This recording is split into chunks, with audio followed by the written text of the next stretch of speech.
Halo guys, terima kasih sebelumnya udah datang ke channel aku. Makasih semua sahabat-sahabat yang udah datang ke Niki Channel. Terima kasih banyak atas dukungan kalian. Hari ini gue pengen bagi tips-tips ke kalian semua dari pengalaman saya pribadi, gimana caranya menabung dalam waktu 2 tahun udah dapat sekitar waktu itu kalau nggak salah sekitar 100 apa 150 juta. Jadi selama tanpa bantuan suami ya. Jadi pertama kami married, setelah 3 bulan kami, maksudnya saya pribadi memutuskan untuk bekerja sendiri dan menghasilkan uang sendiri. Di situ dari uang hasil kerja saya simpan, dan alhamdulillah dari simpanan tabungan itu bisa saya bawa pulang ke Indonesia. Jadi tanpa bantuan suami sama sekali.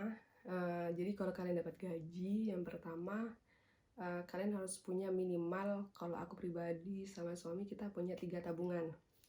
Jadi 3 tabungan itu apa aja? Yang pertama adalah tabungan dimana kamu dapat gaji dan dimana kamu gunakan uang itu untuk kebutuhan sehari-hari dan kebutuhan kalian sebulan itu gitu. Yang kedua adalah tabungan dalam arti atau tabungan kita berdua. Terus yang ketiga adalah tabungan yang ada di Indonesia. Nah, yang pertama saya sarankan kalian kalau kalian misalkan dapat gaji nih tiap bulan. Jadi gaji yang pertama kalian dapatkan itu udah harus kalian hitung. Misalkan gaji kalian selama 1 bulan tuh 5 juta nih. Lah, jadi target kalian pengennya menabungnya dalam berapa persen nih? Misalkan 5%. Ya sudah, 5% itu disisakan sebelum membayar tagihan-tagihan itu. Ada beberapa orang yang bilang ke saya lebih baik menabung setelah tagihan yang tiap bulan. Itu juga bener sih.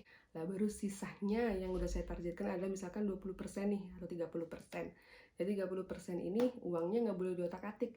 Lah nanti sisa dari uang tabungan itu atau sisa dari semua pembayaran, tagihan, dan untuk biaya target, misalnya target hasilnya oke, kita nabung 20% dan 30%. Lah baru sisa uang yang udah kalian tabung sama untuk pembayaran, misalkan nih sisanya cuma 100 euro nih, cuma tuh 1,5 juta atau 500.000.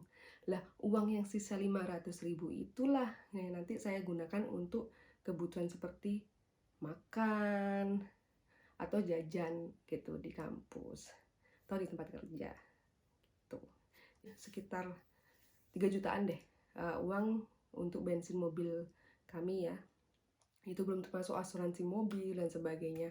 Kalau kalian interesting sama gimana sih pembayaran biaya hidup di Jerman, kalian bisa komen di bawah. Next time gua jelasin ke kalian. Begitu cara saya menabung dan harus disiplin. Jadi dalam arti kalau kalian udah menabung nih, udah targetnya 5% nih atau 10% nih dari tabungan, disiplin gitu. Jadi dulu saya punya target gini.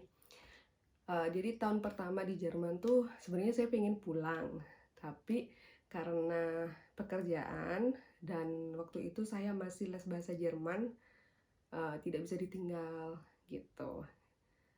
Jadi waktu itu 2 tahun setelah itu baru saya pulang ke Indonesia. Ada sih rasa kepingin, oh ya lihat itu cantik ya, baju itu bagus, tas ini kok keren banget gitu, maksudnya pengen beli ini, pengen beli itu. Ada sih rasa-rasa seperti itu yang istilahnya pengen jajan nyamil gitu. Tapi kembali lagi ke diri kalian sendiri, disiplin. Kalau memang kalian pengen punya tabungan, harus menahan diri gitu. Gak mudah, tapi kalau kalian mau dan niat pasti bisa. Saya aja bisa, kalian pasti bisa. Tapi kembali lagi, target kamu apa gitu. Misalkan aku punya target dulu tuh, mau nggak mau aku pulang harus ada hasil gitu kan. Maksudnya saya sih bukan merantau di Jerman ikut suami ya, jadi beda. Tapi saya tuh punya cita-cita sebelum umur 30 pengen punya rumah sendiri, dan kalau bisa minimal tanah lah gitu. Kenapa harus bayar sewa gitu loh? Karena apa? Kalau kalian mau bayar sewa uangnya kan sayang gitu loh. Jadi uang yang kalian bayarkan tiap bulan tuh hilang gitu loh. Sedangkan beda kalau kalian punya rumah sendiri atau tanah sendiri atau apartemen sendiri. Jadi uang yang kalian keluarkan tiap bulan tuh itu punya kalian gitu loh. Itu sih pemikiran saya. Beli emas batangan tuh lebih lebih safe sih. Jadi nggak kena inflasi. Terus yang kedua, menabung jangan hanya di bank gitu. Waktu itu saya akhirnya uang yang saya adakan, berhubung di Jerman itu deposito bunganya rendah ya, jadi berpikir bahwa lebih baik uangnya saya bawa ke Indonesia, dan saya masukkan ke deposito. Mungkin bunganya nggak terlalu besar seperti kalau kita main saham ya, tapi safety kan, karena saya sendiri juga nggak punya waktu untuk main saham, udah kerja dan les waktu itu, belum sempat kuliah. Jadi saya berpikirnya lebih baik taruh di deposito, lumayan lah. Waktu itu bunga antara 4-5%. Jadi untuk biar uang itu nggak jatuh kalau didiamkan di tabungan, nantinya ada inflasi gitu. Oke, semoga ini sangat membantu buat kalian. Semoga ini bermanfaat. Terima kasih sudah nonton video aku. Aku nggak bisa lama-lama, takutnya kalian bosen. Jangan lupa share kalau ini bermanfaat, subscribe, dan like. Bye-bye. Terima kasih banyak teman-teman. Thank you for watching.